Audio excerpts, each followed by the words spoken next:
Bonjour chers étudiants, nous allons passer maintenant au TP2. Nous allons commencer par la fin du TP1 pour passer au TP2. Donc sans plus tarder, vous lancez votre logiciel Photoshop. Donc voilà ce qu'on avait réalisé lors de notre TP1. Maintenant, on va voir comment enregistrer. Donc ici dans ce document-là, nous avons plusieurs calques. Nous avons déjà TP1 qui est le calque d'arrière-plan. Nous avons le calque 2, le calque de texte, le calque 1, le calque 2, le calque 3 et le rectangle. Donc, une technique consiste à faire quoi? À fusionner tous ces calques. Pour fusionner tous ces calques, vous cliquez sur le dernier calque, vous faites clic droit et vous avez quelque part fusionner les calques visibles. Si vous cliquez sur fusionner les calques visibles, tous ces documents, tous ces calques deviennent un seul calque, c'est-à-dire un seul document. Donc, je clique sur fusionner et vous avez le tout en un seul document. C'est-à-dire tous les calques sont imbriqués dans un seul document. Donc, ça devient un seul support que vous pouvez déplacer vous-même. Okay? Donc, on va maintenant essayer d'enregistrer. Pour enregistrer, vous avez plusieurs options. Si vous cliquez sur Fichier, enregistrer sous, on va le mettre, exemple, dans notre bureau.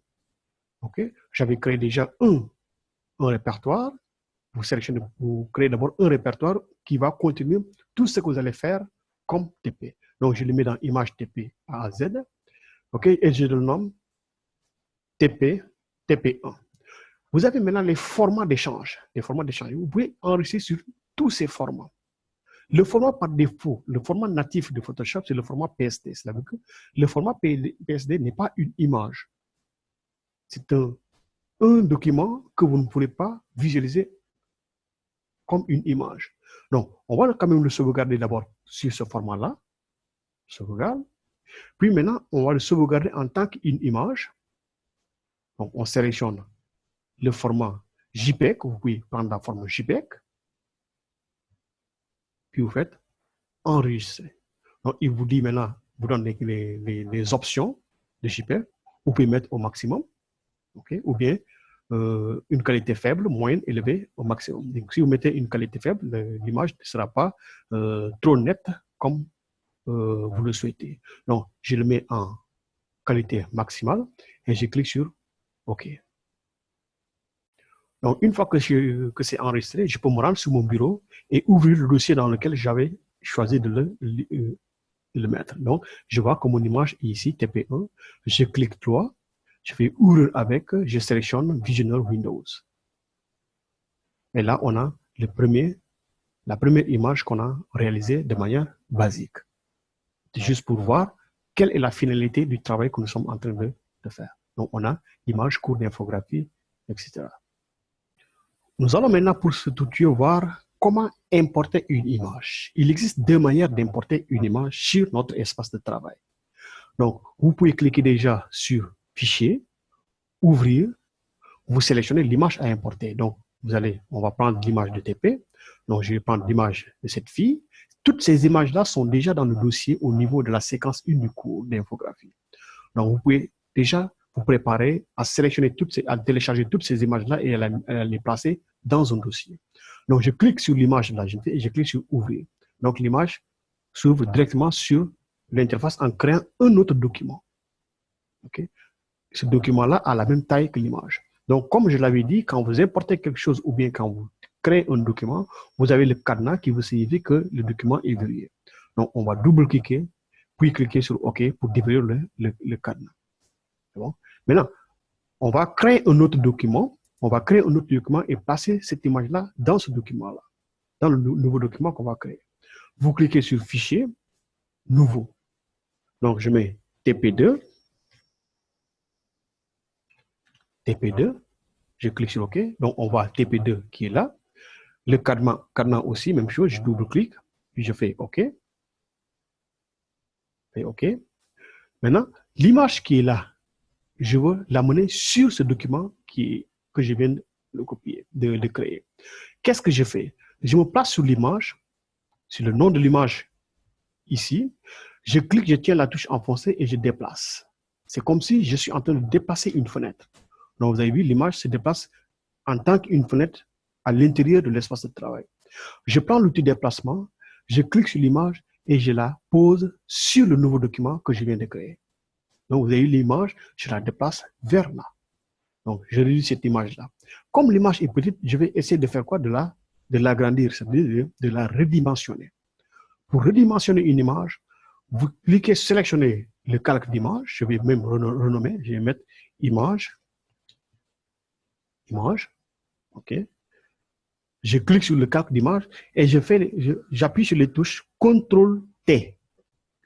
CTRL-T. Donc, vous remarquerez que l'image a été sélectionnée et vous avez sur les bordures un petit nombre de petits bouts de carrés.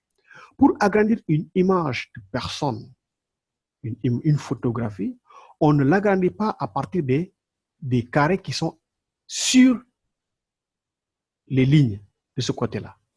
On agrandit à partir des coins. Donc, le coin là ou le coin là, donc à partir des extrémités. Donc, vous tenez la touche Shift enfoncée, la touche Shift du clavier enfoncée, et vous tirez. Donc, vous avez vu, l'image garde ses proportions réelles. Donc, l'image n'est pas détériorée. Donc, si vous agrandissez par là, cela veut dire que vous avez déformé carrément l'image. Donc là, vous modifiez carrément l'image. Okay? Donc, nous ne voulons pas cette forme-là. Je clique sur Entrée du clavier et je fais CTRL-Z pour annuler ce que j'avais fait. CTRL-Z. Donc, je fais à nouveau CTRL-T pour redimensionner. Je tiens les extrémités et j'agrandis l'image comme ça. Okay? Donc, l'image garde ses proportions réelles, mais une netteté sur la personne. La personne, le visage n'est pas déformé. Donc, ça, c'est une technique de redimensionnement d'image. Donc, je vais redimensionner en compressant encore un peu plus l'image. Je clique sur CTRL-T. Je tiens la touche Shift enfoncée, toujours la touche Shift enfoncée, et je fais comme ça. Puis, je fais Entrée. Okay. Donc, je vais encore importer une autre image. Maintenant, la deuxième méthode d'importation, vous rentrez sur le dossier qui contient l'image. Donc, je pars sur l'ordinateur, je double-clique. Maintenant, je vais prendre cette image-là que je vais mettre maintenant sur l'interface. Je tiens l'image, tiens la touche enfoncée, je déplace jusqu'à ce que ça arrive sur le logiciel qui est réduit. Donc, le logiciel se lance, je me place sur le document et je lâche l'image par là. Donc, vous avez l'image vient se positionner sur le document. Une fois que j'ai fini, je clique sur la touche Entrée. Donc, j'ai une deuxième image sur la feuille de travail. Donc, pour redimensionner aussi cette image, je la sélectionne. Vous avez l'image biche et l'image de la fille. Je clique sur l'image biche. Je clique sur CTRL-T. L'image est sélectionnée et je la redimensionne. C'est bon? Je la redimensionne comme ça. Une fois que j'ai terminé, je clique sur la touche Entrée du clavier pour valider. Donc, on a deux images comme ça. Donc, je vais déplacer un peu cette image-là. Je clique sur cette image-là et je la déplace.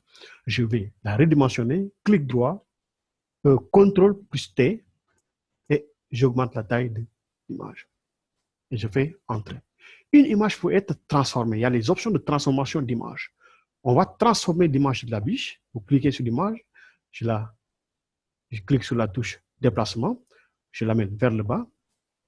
Okay. Donc, nous allons voir les options de transformation. Vous sélectionnez l'image à transformer, puis vous faites CTRL-T. CTRL-T. Donc, l'image est sélectionnée. Donc, vous placez le curseur de la souris sur l'image et vous faites clic droit sur la souris. Vous allez voir les options de transformation de l'image. Donc, vous avez inclinaison, perspective, torsion, déformation, et ainsi de suite. Donc, on va prendre au hasard une option, exemple l'option déformation. Vous avez vu, l'image est quadrillée entièrement.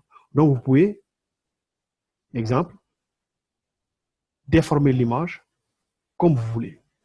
Donc, c'est des options de déformation de l'image. Okay. Donc, ça permet de déformer l'image. Okay. Donc, selon vos objectifs. Okay. Donc, à l'intérieur aussi, vous pouvez déformer l'image. Donc, vous avez l'image de départ est déformée avec cette option-là. Donc, je ne veux pas enregistrer, je clique sur Entrée et je reviens, CTRL-Z pour annuler les modifications. CTRL-Z, j'annule toutes les modifications. Donc, la touche CTRL-Z, son raccourci est là, c'est permis de rétablir la transformation manuelle, CTRL-Z.